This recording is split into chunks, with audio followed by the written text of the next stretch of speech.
Today we are doing a different type of video. Usually I make reading vlogs, sometimes reading wrap-ups, which I haven't done in a while, but today, as you have seen the title, we are discussing the Stolen Heir.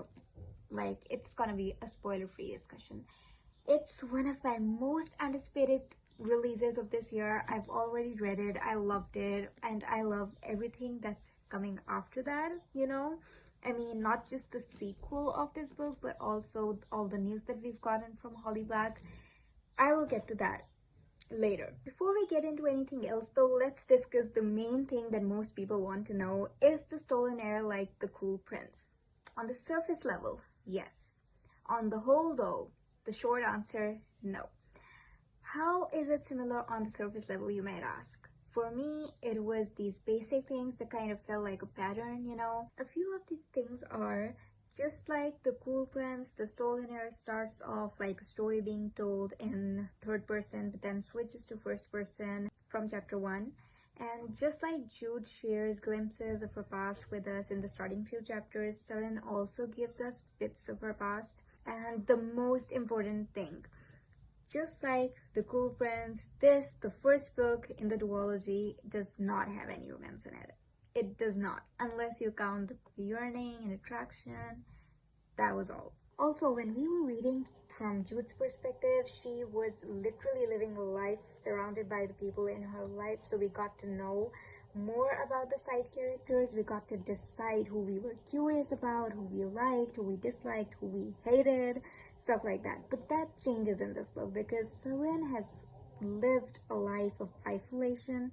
She does not know anyone, much less the people she used to know. So when you read about Oak or Lady Noir through Suren's perspective, it feels lacking. Like, it felt lacking to me. I feel like most people would be like they got to know more about Oak and Lady Noir through Jude's perspective than the girl whose eyes we see them through even closely. Wow. And I'm not saying that it's bad writing, because it's not. You're seeing them exactly as Suren would. But what's unsatisfying about it for me though is that there's not much room there for you to think anything else or see anything else. Like, I didn't feel like there was much for me to understand on my own. Maybe it's because Holly Black is never direct in her writing. She's always giving us things indirectly. We always have to read between the lines. Or maybe it's because she set the bar too high for me with the Folk of the Air. I love that series so much. But either way, there was something that I just felt like it was lacking. I can't exactly point it out, but I know that it wasn't there for me, which is exactly why it wasn't a 5-star book for me. Let's talk about the tropes now. You know how, if you're familiar with Holly Black's writing and you love it, you know that she uses the very typical fairy tale tropes and then she twists them into her fairy tales. I personally enjoy them. I love how she delivers it. So the first trope here is a girl who always dreamed of a different land and a different life, a fairy tale life and stuff. She kept dreaming on it and then she finally gets it. And is she happy? Is she a princess now or something? Well, in most cases, yes. In Holly Black's book, the girl is horrified. Another very typical trope is that a girl who is mostly very weird and people just turn away from her, but then there's this one guy who loves her despite all her flaws and her imperfections. It's a very typical trope. But in Suren's case, it's different because she's this blue-skinned, sharp-teethed feral queen, and the only boy who doesn't shy away from all her ugly parts, which is also very typical, is like that only because he too is a creature like her, or so he thinks, not because her weird parts aren't weird to him.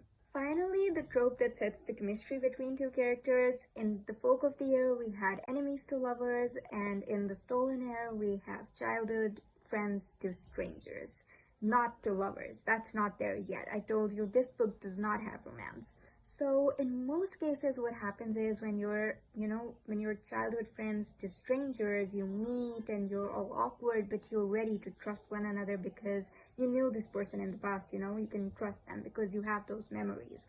But in Holly Black's book, she decides that both her characters are not going to trust one another. There's going to be mistrust and there's going to be, it's a Holly Black book, so I don't know what else to say. To be honest, if you take my opinion, I feel like 𝐒𝐤 is a very typical blonde fairy tale prince, and there's not much to him that we see through Suren's POV to even think that he's all a fleshed out character. But I love him nonetheless, and I'm curious to see more of him in the next book. I am so curious about his point of view, how he thinks, how he acts. Yeah, we need all of that. And of course, we've seen through Suren's point of view all the yearning and her attraction for this amazing prince she used to know as a kid. So I'm really curious to see all of that through 𝐒𝐤's point of view, how he sees Suren and how he feels for her at the present. That's all about the tropes, but please listen to me. Please listen to this carefully. If you're going into this book expecting it to be like the cool prince, you know, all action-packed and court politics and scheming and all of that, well, you're not going to find that. It's not that book. It's not the same thing, you know. Even though I talked about patterns and stuff, the only things I shared, that was the only things that I kind of saw. Other than those things, this book is totally different. A lot of people are saying that this book is slow, and I've mentioned this in my reading vlog as well, that yes, this book feels slow, but it's not slow at all. And if you think it's slow, then read The Cool Prince again from the eye of a person who is not a fan, because the first time I read it, it seemed very slow to me. Like, not much was happening in The Cool Prince for me when I first read it. Don't take me wrong, I reread it, I loved it. I gave it 5 stars on my second read and on every read ever since. I agree, things happen slowly, they move slowly, but they keep happening, and I was not bored for a single second. I was hooked from the very first page. Other than that, this book kind of takes you on a journey. You are going on a quest with 𝐒𝐤 and Suren and the side characters, and well, yeah, you meet different people, you go to different places. There's not as much interaction between 𝐒𝐤 and Suren as I would have liked to see, because the more there was, the more there would have been, you know, the build-up, the things we could have gotten to know about 𝐒𝐤. But anyway, we do get some stuff about Jude and Cardan when 𝐒𝐤 tells it to Suren, and honestly, personally, it felt enough. And I can't wait for more. I need cameo scenes, not just talk about them, but I'm good with what I got. But yeah, this book moves just slowly as most people can tell. For me, it wasn't, but I'm saying it goes slowly so that in case you're expecting as good and fast-paced as the rest of the Cool Prince, well, it's not the same.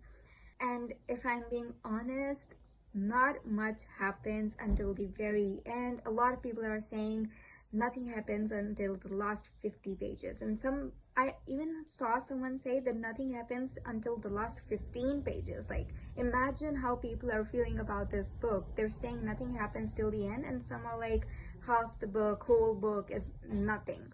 And like most people who think this book was boring and very long and it dragged a lot, I don't feel it. I don't agree with it. For me, it was a very gripping book. Really good, just not as good as The Cool Prince. But again, it's different, I think, because on my first read, I rated The Cool Prince 3.5 stars out of 5, and on my first read of Stolen Heir, I gave it a solid 4. So I don't know what that means. I hope my spoiler-free discussion and talk of this book has convinced you to read it. I definitely recommend it. I love it. It's really good. I really enjoyed it. I couldn't help but squeal and, you know, feel like screaming at some points because I was so happy reading it.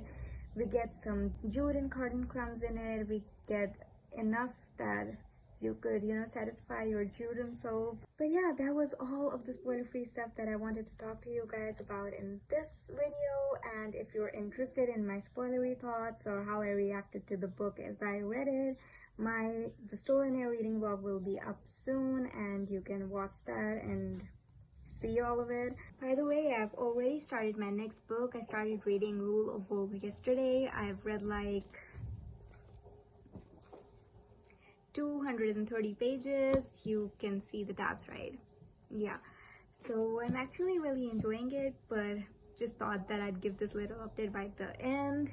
Hi, it's me again. So I'm kind of cutting in because I forgot to talk about this. Remember I talked about how we would get later about the news that 𝐒𝐈𝐴 shared for the Stolen Heir? Yes, I thought we'd get to that later and then I forgot. But the thing is that 𝐒𝐈𝐴 shared Jude is going to be facing a very big problem by the end of The Prisoner's Throne, which is the second book in the Stolen Heir duology, and she has decided that she will be writing more books for Jude and, you know, set in 𝐒𝐴. Even if Jude is not the protagonist, we are going to have more books set in the world, because Jude having a problem and us not getting to see her deal with it and solve it, that's not gonna happen. And now that I finally am talking about it, let me share something else. Yesterday, I was so mad that I had decided that if I didn't get my copy of Jane of Thorns this month, I would simply cancel my pre-order.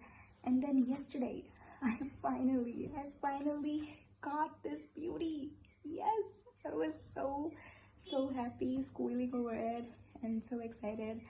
Now I can't wait to start reading it. I've kind of planned to finish Rule of Wolves today. Whether I'm successful with that or not, I've decided that I'm going to start Jane of Thorns on Friday, no matter what.